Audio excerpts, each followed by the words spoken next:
Denim Couch Podcast. Ooh, whoa, ooh, whoa. The 40s, 50s, 60s, 70s, and 80s with Steph with an F. Hi guys, welcome to the Denim Couch Podcast, where we chill on this denim couch and talk about the 40s, 50s, 60s, 70s, and 80s. I'm Stephanie Tanner. Welcome.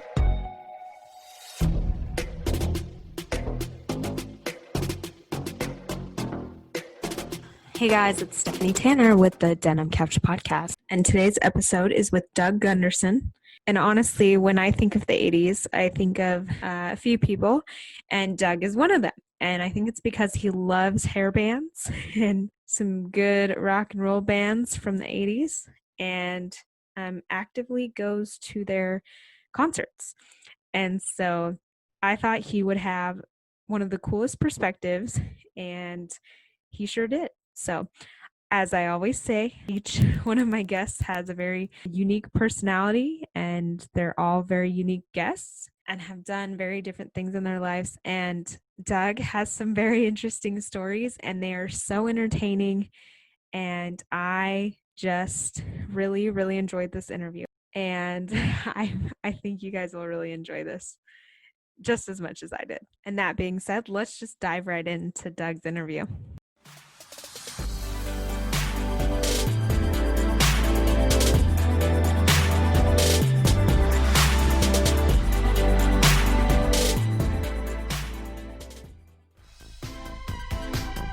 How common was your name in the 80s?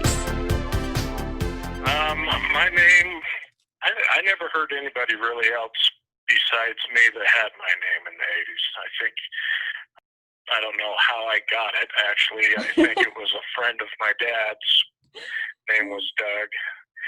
And there is a Douglas in the family, but they said he was a jerk and they would have never named me after him, so... but yeah, it wasn't that common. What was life like in the 80s? So for me, I think, there was growing up in the 80s, in high school anyway, for sure, but there was quite a few cliques. It was a little bit cliquey. I can remember, if you listened to like the hard rock stuff and you wore parachute pants, t-shirts with rock bands on them and had your hair a little longer, you were considered a rocker. Then there was like the Wavos that listened to Depeche Mode and Culture Club and Pet Shop Boys, Tears for Fears, and they had, Flock of Seagulls looking hair. That was the Wavos. Then there was the punk people, and they kind of had a little more edgy shaved hair, maybe up one side and maybe long on the other side. Billy Idol fans, that kind of stuff. And then there was kind of the truck guys that wore denim jackets, worked on their trucks all the time, probably more of the Led Zeppelin, that kind of Rush, maybe. And then you had the jocks that probably, I would say, if the jocks had a music genre or whatever, it was probably anything that would get them a girlfriend. If the girl liked it, they were fine with it. But they listened to anything. Hair bands, hard rock, they would go to dances and be fine with all the Wavo stuff too. Journey, Boston, that kind of stuff. So I remember the first album I ever bought when I was probably 11, 12 years old was AC/DC Back in Black, first ever album that I had. And from then on, I listened more to the hair band stuff. I was not into a lot of Wavo type music, so I was a huge Kiss fan. I listened to Bon Jovi. I listened to Def Leppard, Aerosmith, Scorpions, Whitesnake, Motley Crue. I'm trying to think of all the ones I had, but yeah, I was definitely, and still am. I probably, if you got in my pickup and turned the radio on, it would be on Hair Nation. That was what I listened to. I never really tuned into the radio. I had 8 tracks for a little while, but mostly cassette tapes, and I had all those hair bands. I lived in Burns most of my life, so going to concerts before I moved up to Gresham would have been too big of a deal to try to get somewhere. I never did until my senior year, and then a couple before I got married, before my mission. I went to Bon Jovi, and I think Cinderella opened for them. I went to a Kiss concert where Slaughter, Warrant, and Winger all opened for Kiss. I went to the Whitesnake Motley Crue concert. I went to Def Leppard. My wife went to Skid Row and Aerosmith when I was in Ireland, so I missed that one, but she told me all about that. But, yeah, those were some of the concerts I went to in high school. What did you do for fun in the 80s?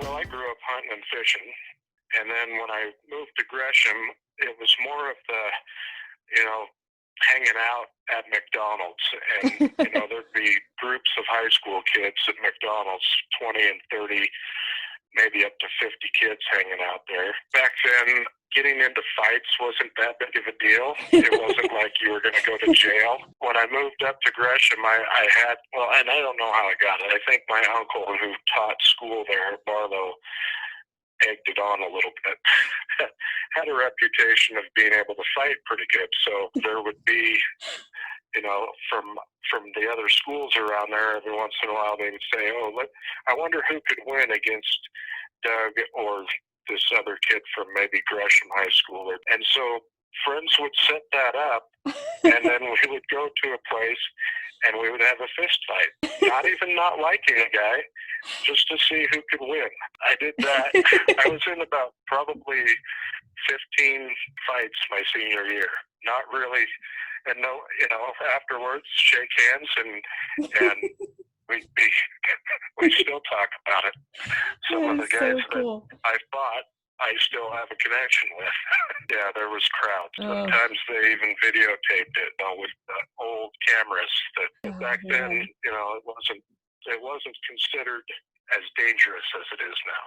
It was just to see who could win. Well, I think about the bullying stuff that they talk about now. There's always complaints about bullies in school, and I know there was some bullying in school, but I remember more so that, if you stuck up for yourself or you stuck up for somebody who was actually getting picked on, you didn't necessarily get in trouble and get sent home like the automatic. If you're in a fight, both parties are going to be in trouble. And the kids that, were considered kind of good kids, they got good grades, they were athletes and wanted to be able to stay in school and not get in trouble and not get expelled and not lose, their sports privileges.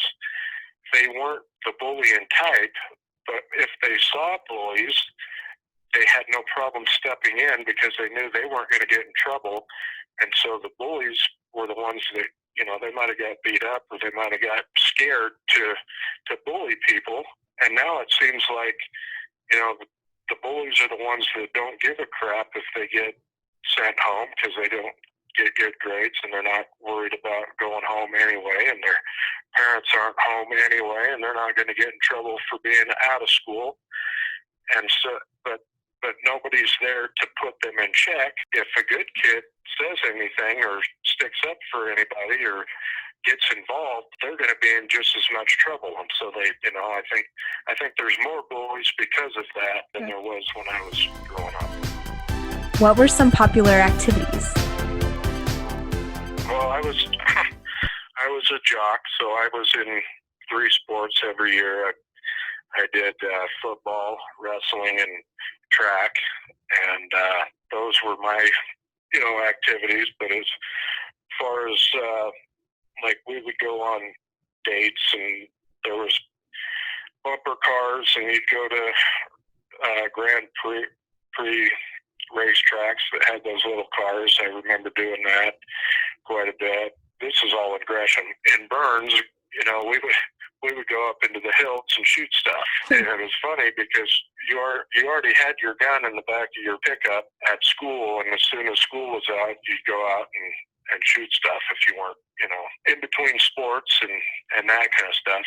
In the summer times, we'd go swimming at the gravel pits or run down to the Blitzen River and fish and swim and go out. I remember going out lots of evenings and spotlighting rabbits and shooting as many as you could and filling up the back of your pickup with them and then throwing them out on the road all the way home. Yeah, movies. I know there was the occasional party up in the woods that kids would sometimes get in a little trouble if they got caught up there. Do you have any favorite memories from the 80s? I know that a lot of, like, my kids and their friends, they like to hear all of my fight stories. So those are kind of fun memories. The concerts were fun.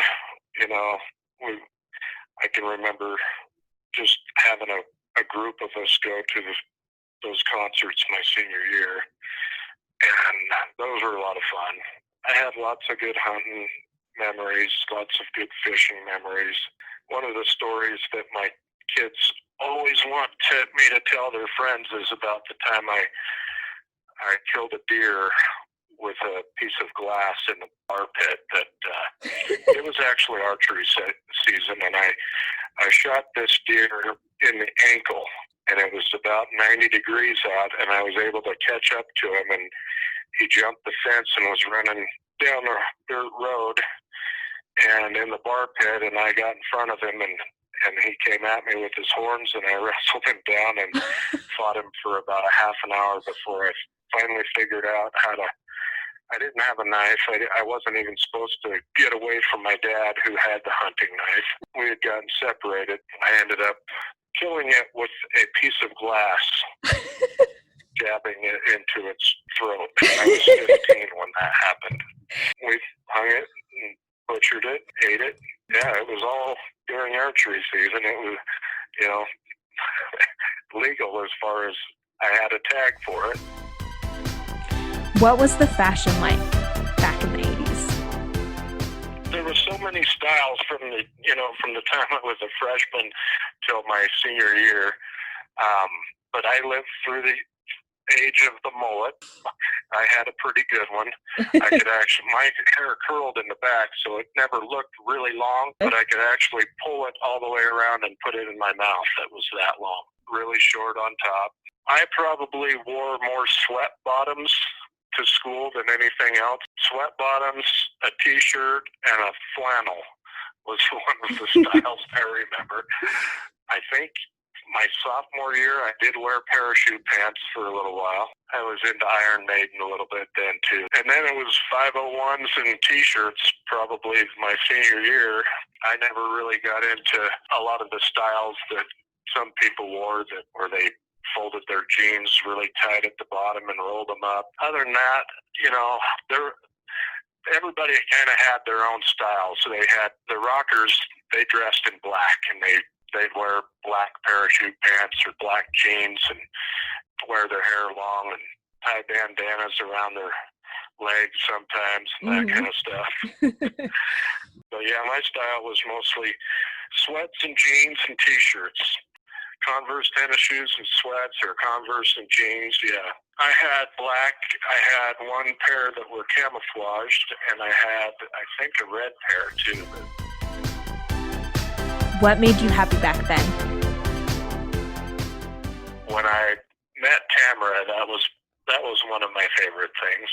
We met my senior year, and I'd gone out with lots of girls before her, and it was all fun. Dating was fun. It seemed like we didn't, you didn't have the same girlfriend for the whole time.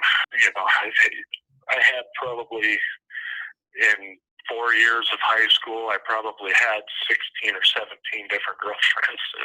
But I had lots of girlfriends and dated a lot, and when I met Tamara, it was kind of like, okay, you've seen a lot, and you know what's out there, and she was probably everything I was looking for. It didn't take me too long to figure out that that's who I wanted to marry. We met in 86, the beginning of my senior year, and we dated, but we didn't date steady. I dated several girls, and she dated a few guys, but we dated off and on through right up until probably the prom. And it was probably after the prom that we started dating each other, only just her and I. And then when I went to college, I would come home. I only went to Western, so I was a couple hours away. And I would come home on the weekends quite a bit and see her. And then I left on my mission, and she waited for me for 2 years, and we were married 1.5 months after I got home. Were you ever scared, unhappy, or anxious? I don't remember being scared. I remember the 80s being more just fun. I don't remember, I think about the kids nowadays and seeing all the things that are going on in the world today, and their anxiety levels have to be way higher than I can ever remember mine being. I can't even remember worrying about anything.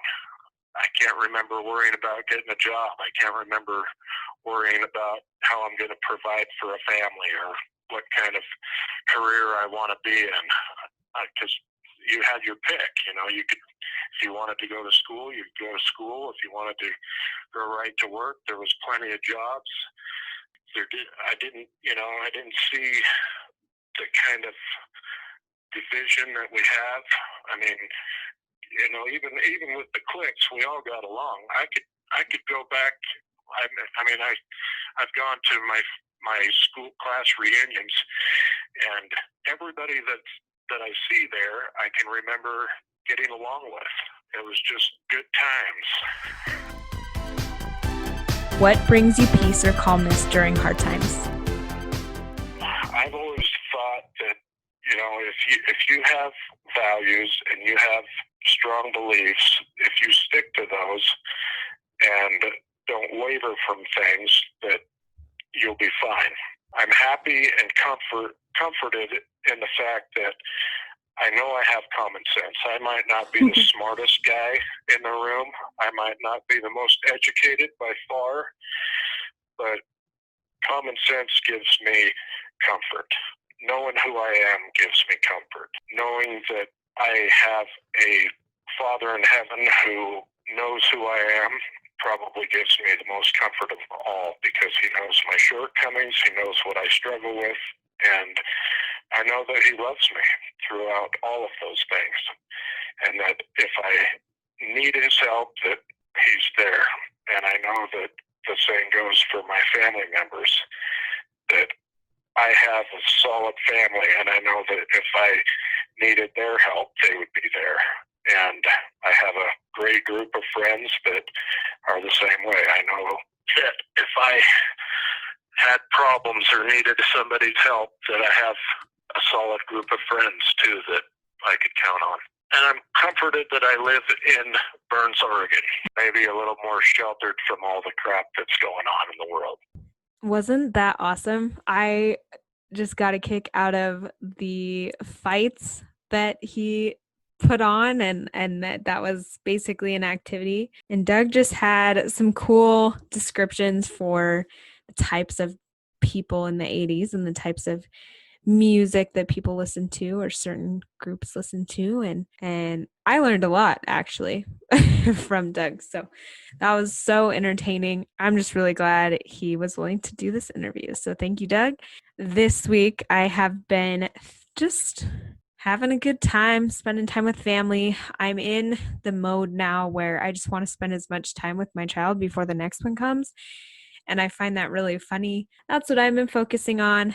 I hope each and every one of you is just enjoying the time with the people around you, and I appreciate you all, and I'm so thankful that I'm able to just learn more about these decades and have fun with this podcast. And with that being said, I will talk to you next week. Bye. Wait. You can't miss the embarrassing story of the week. No. Okay. It's that time. It's Steph with an F's. Embarrassing story of the week.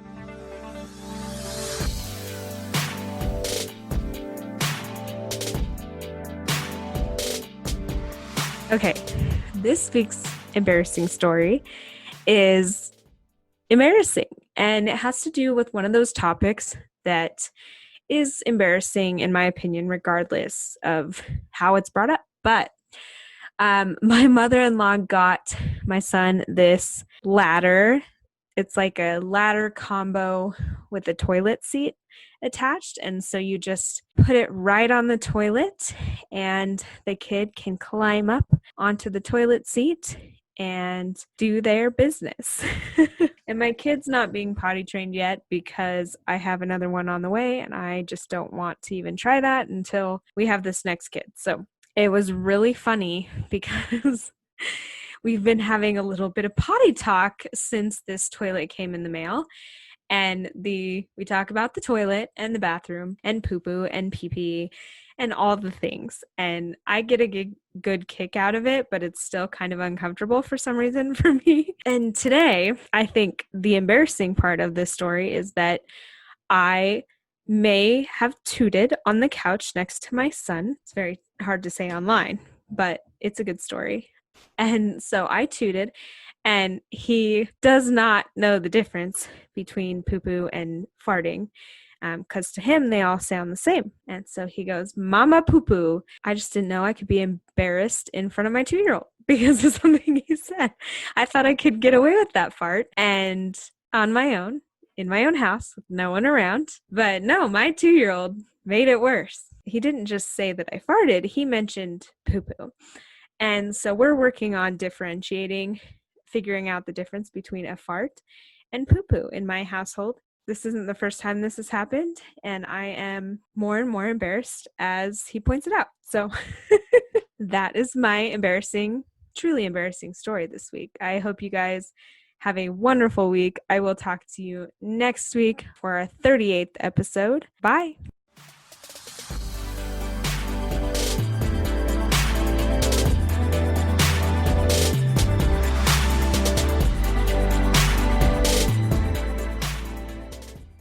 If you came here for mental health help, please go visit your doctor. If you're looking for some mental health tips, Dr. Daniel Amen is someone I follow. I love what he has to say and offer. I think his website is brainhealthassessment.com, and he just has some awesome checklist items that go over brain health habits that you should be doing to have better brain health. I want to say there's like 5 to 10 items, and if you have those, if you're working on those habits and trying to improve them to improve your brain health, you'll also improve your happiness level, because brain health equals mental health. So keep your brains happy and healthy, and check out Dr. Daniel Amen. This is not sponsored. I just really like what he has to say, and I think it's really beneficial. I think it can help a lot of people. It's actually very matter of fact, kind of obvious, but yet we neglect so many of these habits daily.